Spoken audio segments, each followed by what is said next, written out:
Თურფასო მეგობრო, ბრუნდებით რეკლამინდა და მინდა მივესალმოთ ჩვენი განაცემის სტუმარი, ჟურნალისტი ირაკლი კიკნაური. ირაკლი ძალიან დიდი გამარჯობა. ხო, შენი პირველი ეთერია ესეთი ფორმატის, ხო? პრაქტიკულად ბავშვობის ფორმატია თან. რასთან ერთადაც გავიზარდე იქ ვარ სტუმრად. ამიტომ არ არის, პატარა ამბავი არ არის ნამდვილად. გადაცემის სპონსორია PSP.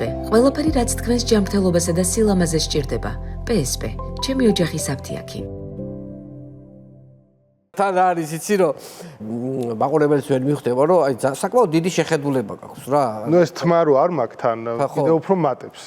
რომელიც იცი რა თმიანი არ ვახსოვა რა ალბათ კლასელების გარდა არავის და ამიტომ შესაბამისად 32 წლის ვარ და ნუ 32 წლის. ესე იგი 12 წლის პატარა ხარ ჩემზე და რა.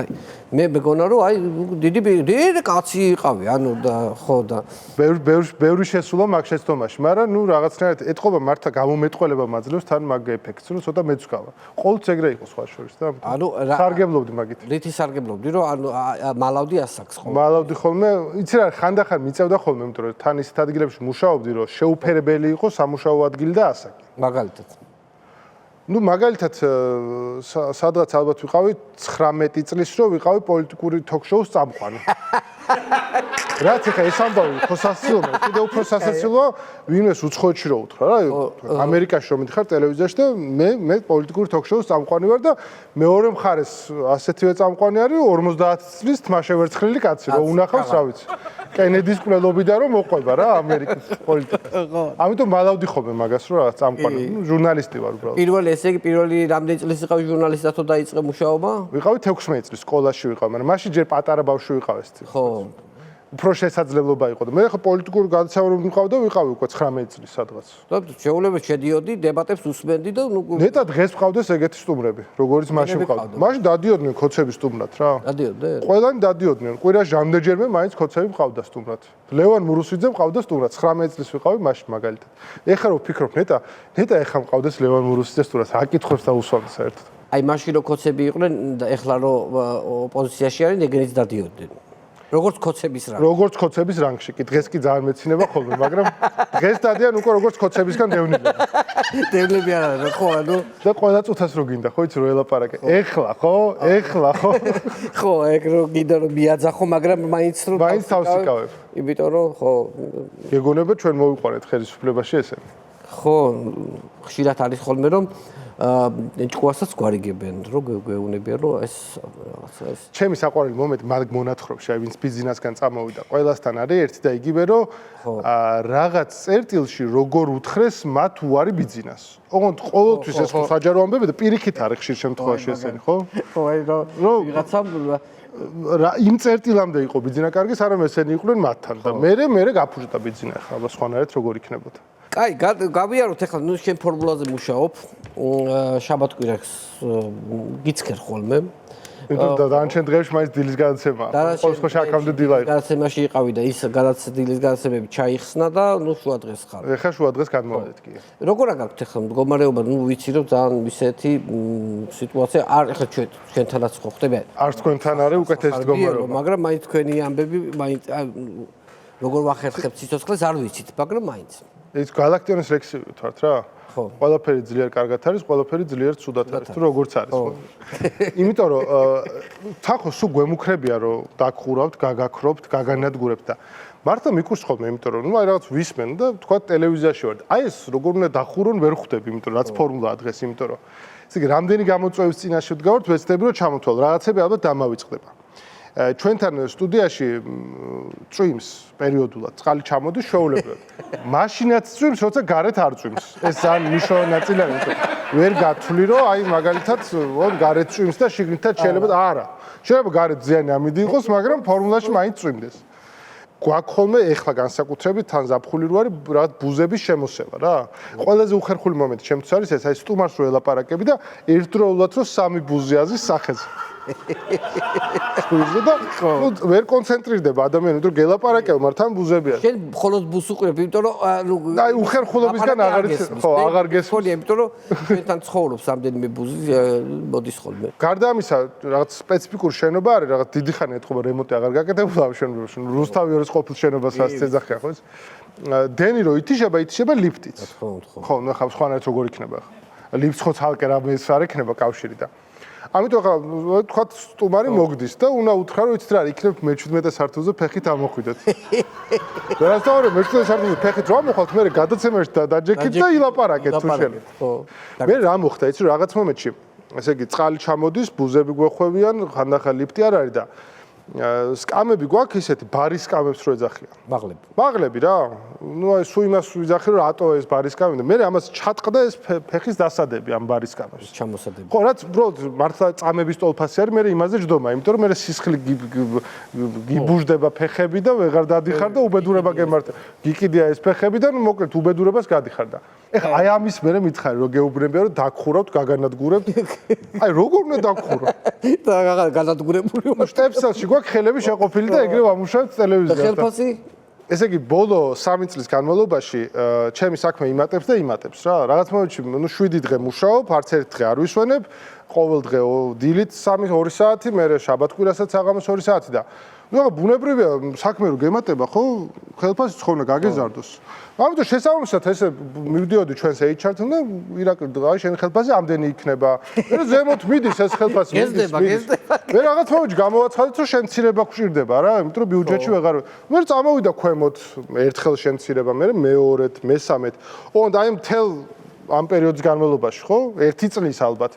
რომ გააზრდა და კლება მე. ეს ხელფასი არც ერთხელ არ ამიღია, არც გააზრდილი, არც შემცირებული, არც ერთ მომენტში.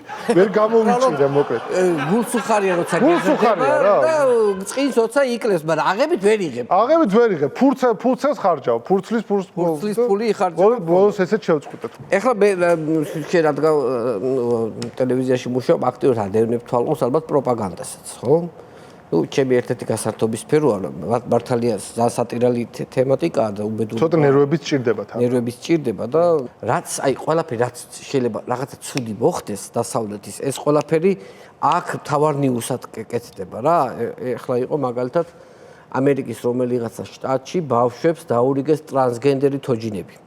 წარმოიდგინე ხო ეხლა რანიუსი ეს ანუ ჯერ საიდან დაადგინეს რომ ტრანსგენდერი თოჯინა არის ანუ ცოტა გაუგებარიც კი არის სათამაშო როგორ შეიძლება იყოს მკვეთრად სქესობრივი ეგ სხვა რამეა ეგ საბავშვო სათამაშო აღარ არის ძალიან მკვეთრად შესახების სქესობრივი ნიშნები თუ აქვს პირველად და მეორეული სქესობრივი ნიშნები თუ გამოირჩევა რა ცოტა სხვა ტიპის სათამაშო გამოდის ეგ აშკარად და საიდან დაადგინეს რომ თან არ წყარო არ არის მითებული უბრალოდ ამბობენ რა ენას ძვალია, წადი და მიჩივლე.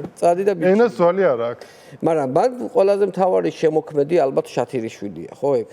შათირიშვილი არის მთავარი ალბათ, ხო, რომელიც აი რომ მისი პირით გველაპარაკება ივანიშვილი. ო, მე სულ მეცინება, იმიტომ რომ შათირიშვილს ნუ მეტნაკლებად კარგად ვიცნობდია, ასე შემიძლია თქვა უნივერსიტეტში, თავისუფალ უნივერსიტეტში მასწავლიდა რა. ლექტორი იყო შენ? ლექტორი იყო ჩემი სოფლიო და სხვა შორის არ იყო ინტერესო ლექტორი, იმიტომ რომ კარგად აი ხო იცი რო იწყებდა ლაპარაკს, აი კარგად ყვებოდა რა. ეხლა რას ყვებოდა ეგ მეორეა იქ რას იგონებდა, რას ამატებდა, მაგრამ ნუ მაგრამ ერთი ისტორია მაქვს, რომელიც აი ჩემს მის ხასიათს ყველაზე კარგად შათირიშვილი არის კათოლიკე, არ მალავს ეხლა ამას რაღაც. არა, ხო, კათოლიკე არის.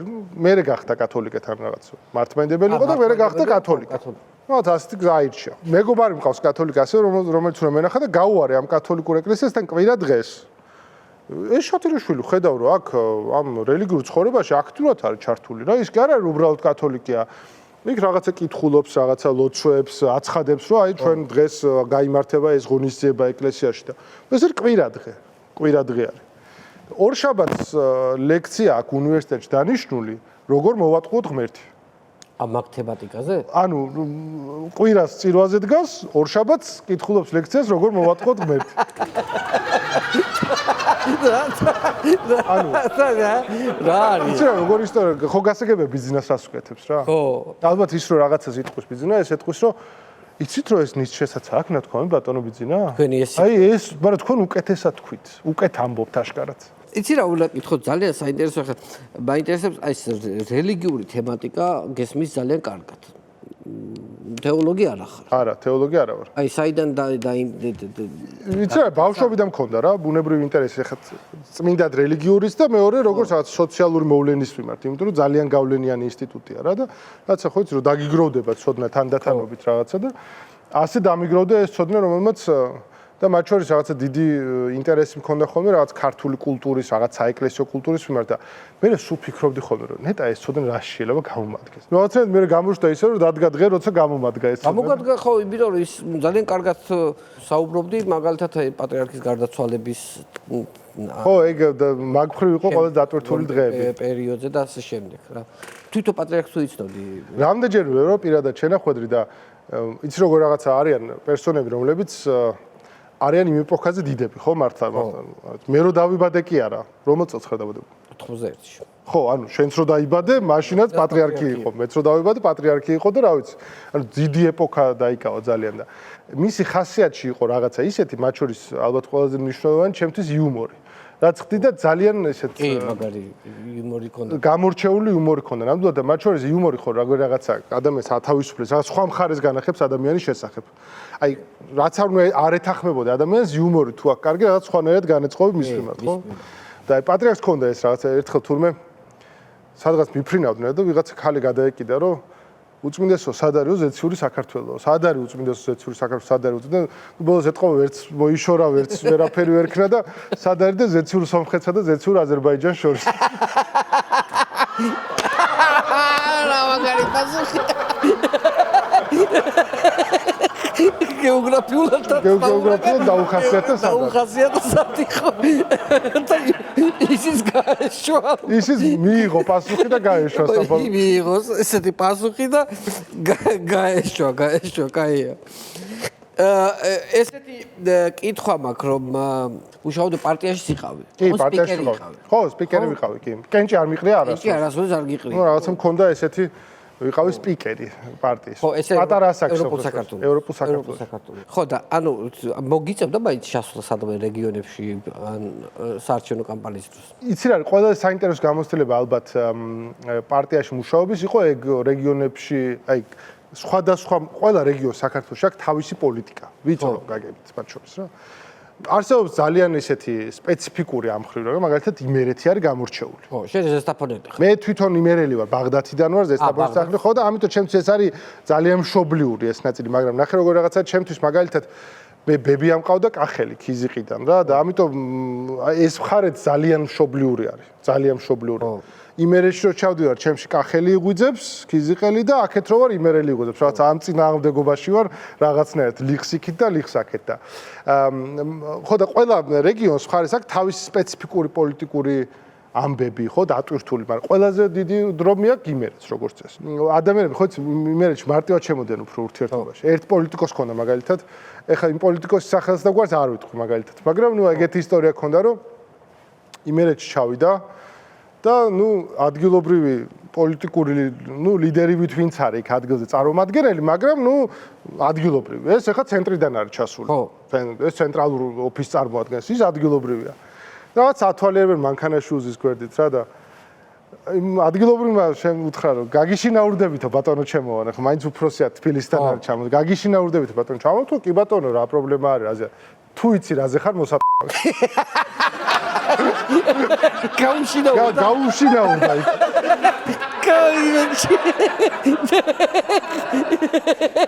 მოუგვარა იქ. თლათ პირდაპირ უთხრა რა ეხა ხო იცი რა გაგიშინაურდა რაც იყო სათქელი მე პირდაპირ უთხრა. იმერეთი ამ ხრივ არის ყველაზე უფრო დატვირთული. ყველაზე უფრო დატვირთული. და ქუთაისი არის სპეციფიკური, უნდა ვაღიაროთ კიდე თან. იმიტომ იმერეთი დიდია. ეგრე არ არის რა. იმერეთი ზესტაფონიდან ქუთაისამდე ჩასვლას არაფერი არ უნდა, მაგრამ ორი სხვადასხვა ხასიათი გვხდება. ზესტაფონელი სხვა ვინმე და ქუთაისელი სხვა ვინმე. ბოლოს მე ქუთაისელების სიძე გავხდი. და ამიტომ კიდე სხვა მნიშვნელობა შეეძინა ჩემთვის ქუთაისმა, მაგრამ ნუ ეს განსხვავება ჩემთვის არის მაინც. მე უფრო მაინც ბილი იმერეთის ნაწილი ვარ და ქუთაისი უფრო ბაღდათის ზესტაფონი უფრო ჰაეროვანია კი. იმერულია. ღიღინია უფრო და ქუთაისელები შეიძლება დამძიმდეს ის. ხო, ქუთაისში სხვა ტიპის მოძრაობა გჭირდება. უფრო მძიმე შეიძლება. ქუთაისში ხარი ქუთაისშიც არის ორი სტილი არის საუბრის, ხო? აი მაღალი სტილი, აი ანტონ კათალიკოსის დროით, ხო, მაღალი სტილი, ხო, ქუთაისური მაღალი, ქუთათური ლაპარაკი და ისეთი შედარებით დაბალი, ხო? აი გარეუბნული. ხო, გარეუბნული კომედიური სკეჩებში რო იყენებენ ხოლმე და აი მაღალ სტილთან ესე მარტივად ვერ ილაპარაკეთ. აი მაღალი სტილი როგორია? ნუ ახლა მე არ გამომივა ეგ მაგრამ. ხო, აი მაგალითად. აი მაგალითად, აი გუბასანიკიძე არის მაღალი სტილის ქუთაისური ლაპარაკი. მაღალი სტილით. აი მაღალი სტილით დარბაისლური ქუთაისური ლაპარაკი არის. ხო, ესე იგი აქან არა, აი უფრო სხვანაირად მიდის, რა უფრო დატვირთული არის. უფრო დატვირთული. და ვერ მოეშვები, ზესტაფონშტაინიაში ხო მოეშვები უფრო ბაღდადში რა, უფრო რბილი არის. იქ ვერ მაინც დატვირთული ხარ, დაძაბული. რაღაცა სულ მოგთხოვენ. რაღაცა სულ უნდა დაამტკიცო.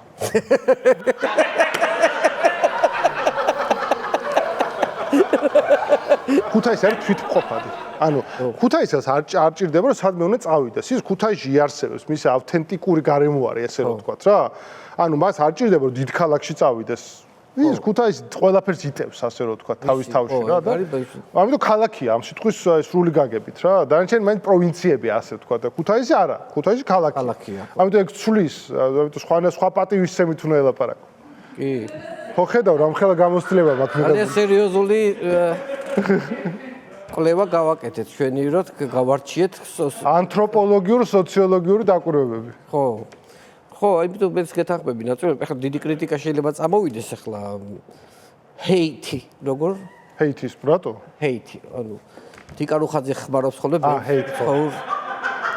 თიკარუხაძე გამოეცალა ქართულ კულტურას. ძალიან მეწყინა, იმიტომ რომ იმდენი უცხო ინგლისური სიტყვა ვისწავლე უკვე ეს ბოლოს 3 დღეში თუ 5 დღეში რომ ნუ მეგონა რომ რა ვიცი უკვე ვითარდებოდი ინგლისურს უკვე ვსწავლობდი თავიდან ბოლომდე. მათ ხო ნახეთ თან ხო რომ ოცნებას ყავდა ჯერ წულუკიანი და მე მოვიდა თიკარუხა. თიკარუხაძე სხვა ჟანრია რა. უწუპუწუ გენაცვალე, დაკოცნე, დამიკოცნე, აი ეგ მიმართულება. და მოგიღოს ბოლო. და უცებ იქვე მოგიღოს ბოლო. ხო, ჩემო სითფო, ჩემო სიყვარულო, დამიკოცნე ჩვენები. აი ეგ. წავა და მოგხსნის. და წავა და მე რაღაცა უბედურებას გაიკეთებს. ნო, ეგ არის კი. საწყალი ესე უცბად არც იცოდა რომ მიდიოდა თურმე ხსნით. ჩვენ ვიცოდით რაღაცნაირად 3 თვის წინ და მასაც წეს შეეძლო გაიგო მგონი. კი. ეხლა ძალიან საინტერესო თემაზე უნდა გადავიდე. შენ სკოლა გაქვს დამთავრებული ამერიკაში. ხო, 1 წელი ვსწავლობდი ამერიკაში კი. ხო, ანუ სკოლა, მაღალი კლასები ამერიკაში, ანუ მე გამოცდილება მქონდა. ეხლა იქ ხო ჩვეულებრივი სკოლებია ხო ამერიკაში? ხო? აბსოლუტურად. აბსოლუტურად. იქაც არის მაგალითად ესეთი დასახელებითი სკოლები, ამერიკულ-ევროპული სკოლა.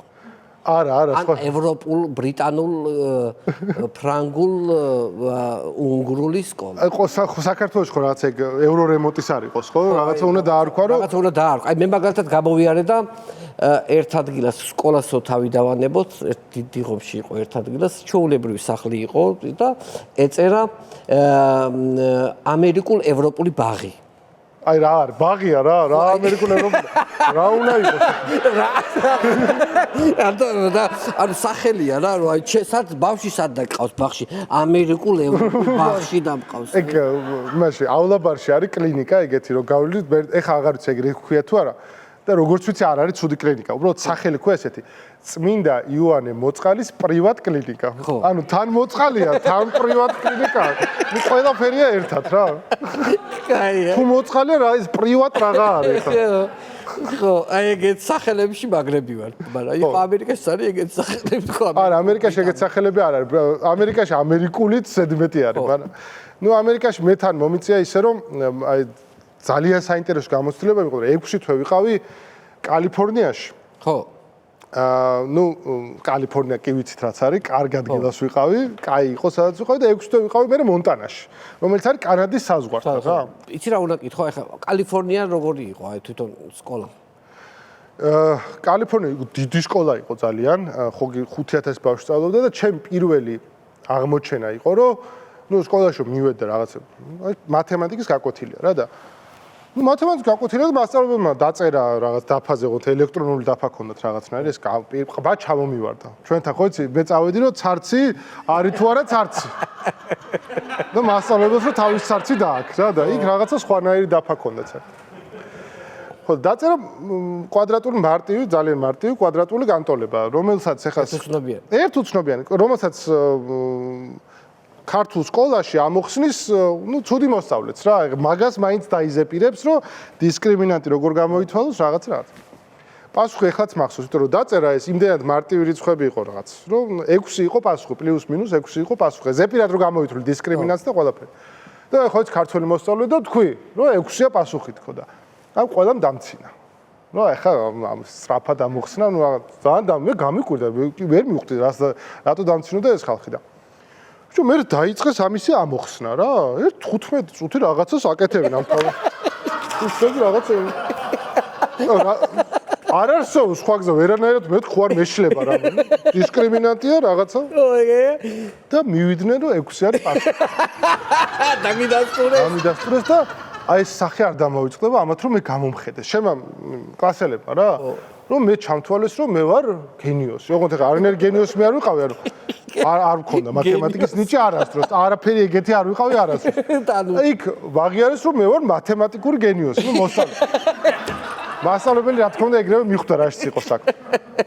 ნუ რამდენიმე 1-2 თვე სარგებლობდი ამ რეპუტაციით. ნუ რაღაცა რომ გენიოსი იმ კლასში თან რაღაცა სხვა ჯგუფი არ იყო და დავრჩი აქ ამიტომ კარგად მიდიოდა რიხინით რა და მე რაღაც მომენტში ამერიკაში სკოლებში იყენებენ სპეციალურ კალკულატორებს რომელიც ნუ კალკულატორი არ არის ახლა ჩვენ მეძახით ნუ რაღაც სხვა რაღაცაა ნუ საოცრება არის რაღაცა ყველაფერს აკეთებს კვადრატულ განტოლებასაც ამოხსნის და დაგიხატავს ყველა თავისი ეკრანიც აქვს მომავლიდან ნივთი იყო მომავლიდან მართლა ოღონდ აი სად გავიჭედ დროის ჩემ კლასელები ამ ყველაფერს ამ კალკულატორზე კარგად აკეთებენ იციან გამოყენება და მე ამის გამოყენება არ ვიცი საერთოდ თან მე მინდა ქვეშ მიწერით გაყოფა და გამრავლება და თან ის მასწავლებელი მიხვდა ჩემ პრობლემას არ მაგით უნდა გააკეთო მე ჩუმად ვაკეთებდი აქ მირჩევნე დაფაზე გამოვალ გავაკეთებ რაღაცა აი მან მივხვდი რომ სინამდვილეში ეგრეთ არ არის საქმე სად მაჯობეს დაჯობ გენიოს ვიან მივხვდი კიდე იმას რომ არ არის საჭირო რომ ყველაფერი ერთად ვასწავლოთ ბავშვებს ჯობია რომ ნელა ვასწავლოთ ნელა და კარგად დაიმახსოვროთ. ანუ ეს მეთოდი რა არის, რომ ანუ ბავშვ სიტყვაზე ბავშვმა რომელმაც არ იცის პროცენტის გამოთვლა, ეს აქვე ერთ კვირაში ეს პროცენტის გამოთვლა არ უნდა ასწავლო. უნდა ასწავლო 1 წლის განმავლობაში, ხო? არ არის საჭირო ძალიან ბევრი რამე ასწავლო რა. ჩვენთან მართლა ბოლოს მიდიან და მე-11 მე-12 კლასში რაღაც საოცრებებს ასწავლიან მათ. ხო. პროცენტი ასწავლე, პროცენტი იცოდეს, რა ცხოვრებაში გამოადგება. ოღონდ მართლა იცოდეს ის პროცენტი ხო შეიძლება? ხო, მართალია, კი ბატონო. მაგრამ იცი რა უნდა გითხო, თვითონ ახლა შესაძლოა ოჯახში ცხოვრობდი. ტელევიზორს თუ აი რა გადაცემებს უყურებენ იქ? ეხლა მე გიყო 2009 წელს ამერიკაში ვსწავლობდი და ცხოვრობდი და მაშინ იცი რა რაღაცებს იწერდნენ ხოლმე ამ ტელევიზორში და უყურებდნენ. ახალ ამბებს უყურებდნენ. კალიფორნიაში არ დამავიდი ივნისი იყო. სკოლაც აღარ იყო და ამიტომ თავისუფალი დრო მქონდა და ახალ ამბები იყო ჩართული და გამოაცხადეს რომ მაიკლ ჯექსონი მოკვდა რა საავადმყოფოში მოკვდა მაიკლ ჯექსონი. ეგ პერიოდი. აი ეგ დღე არის რა. ეს ვისთანაც ცხოვრობდი ასაკოვანი ქალი იყო, მაგრამ ნუ ეს ჯექსონი უყვარდა ძალიან ეთყობა როგორც მომგონია, ნუ გადაირია და აღმოჩნდა რომ ეს კლინიკაც იყო ჩვენ ლოს-ანჯელესში იყო და ეს ჩვენც ლოს-ანჯელესში ვიყავით და უნდა მივიდე თუ აქ მე ვიყავი პირველი ვინც მივიდა მაიკლ ჯექსონის სატელევიზიო საავადმყოფო მაგ არავინ არ იყო იქ ჩვენ მივედით პირველები ყვავილები ეზოში დავკრიფეთ ყვავილები იქ მართლა ეზო ქონდა და წავედით და ყვავილებით მივედით საავადმყოფოსთან ამიტომ მაიკლ ჯექსონის გასვენებაშიც ვარ ნავყოფი ესე გამოვიდა გასვენებაში კი არა საერთოდ თავზე ვედექი ესე გამოვიდა ბოლოს ძალიან უცნაურია ხედავ შენ ხო ესეთი ფანი მაგათვის ახლა თან მე არანაირი ეგეთი ფანი არ ვიყავ მუსიკალურად გენიოსი იყო მაგრამ არაფერი ეგეთი მაგრამ იმისთვის იყო და ამიტომ ხო არა ნუ რა თქმა უნდა გენიოსაც არ ვიყავი დიდი მსმენელი მაგრამ ვაღიარებთ მუსიკალურად რო გენიოსია ხო ლამის მოკლედ ლამის ყმამები მე აუკარი ეგრე გამოვიდა კაია ესე იგი ირაკლი ძალიან კარგი გადაცემა გამოგვივიდა მადლობა მინდა გადაგიხადო რომ მოხვედი მინდა წარმატებები გისურვო და შენს და შენს ტელევიზიასაც და ნუ რა ვიცი მიშასაც უსურებ გამძლეობას მაგრად დგომას უსურებ და მოკითხო გადაეცი ჩემგან მადლობა დიდი თქვენთვისაც გამძლეობა მისურვებია ჩვენც ასე ვართ ჩვენც ისე ვართ რა ვქრათ მაინც კი უნდათ რომ ჩაგვაქრონ მაგრამ მაინც მაგრამ ძლიერ რაღაც ჩაგვაქრობს აწი ამ ცდილობებში აწი რაღაც ჩაგვაქრობს მადლობა ირაკლი კიკნაველიძე იყო ჩვენი გადაცემის სტუმარი გადაცემის სპონსორია PSP. ყველაფერი რაც თქვენს ჯანმრთელობასა და სილამაზეს სჭირდება. PSP. ჩემი ოჯახის აფთიაქი.